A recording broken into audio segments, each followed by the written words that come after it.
For today's art activity, we are going to be drawing and decorating an autumn leaf. I'm going to draw a diagonal line that goes across my paper from corner to corner. Then I'm going to add 3 diagonal lines on either side of my main diagonal line, and then I'm going to trace around it with a bumpy line to create the shape of the leaf. Make sure you curve that line in just a little bit between those diagonal lines sticking off of the main one. Now let's flip it over, put our name on the back. I also went ahead and extended those diagonal lines so that way they're touching the outline of my leaf. Now what we're going to do is add a variety of patterns and designs on the inside of the leaf. It does not matter which color you use. You can use a variety of colors and you can mix and match the patterns. You can do patterns with lines, you can do patterns with shapes, and you can even do patterns with colors if you want to. I can draw triangle patterns, spiral patterns.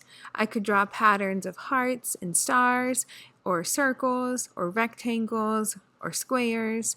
I could make patterns with zigzags, wavy lines, bumpy lines, loop-de-loops. There are a variety of lines and a variety of shapes that we can use to decorate and create patterns inside of the leaf. Take your time and use a different color in a different type of pattern in each space of the leaf. Make sure you fill up all of the spaces and you don't leave any of them empty. Try not to repeat a pattern more than once inside of a space. So if I use zigzags in one space, try to find something else to use in the next space.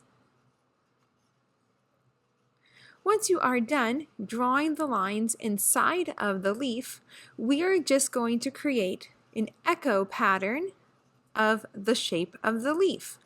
This is a pattern that echoes around the shape and just repeats the shape and grows bigger and bigger. It is kind of like ripples in a pond when you drop a rock into water. It creates those waves or like an echo of the shape. That looks great. The super fancy word for this is called concentric lines. Now I'm ready to go ahead and paint my leaf. I'm going to use warm colors inside of the leaf and cool colors on the outside of the leaf. So all of my warm colors are on the same tray. Those are the yellows, oranges, and reds. And there's even 2 types of yellows, and there's a magenta, and there is an orange, and then there's also like a reddish orange for you to choose from.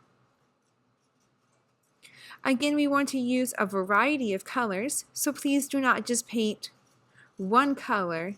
Please do not paint the leaf one color. Use one color per space. You can use the color more than one time. If you want to put red on one side and then also on the other side, that is okay.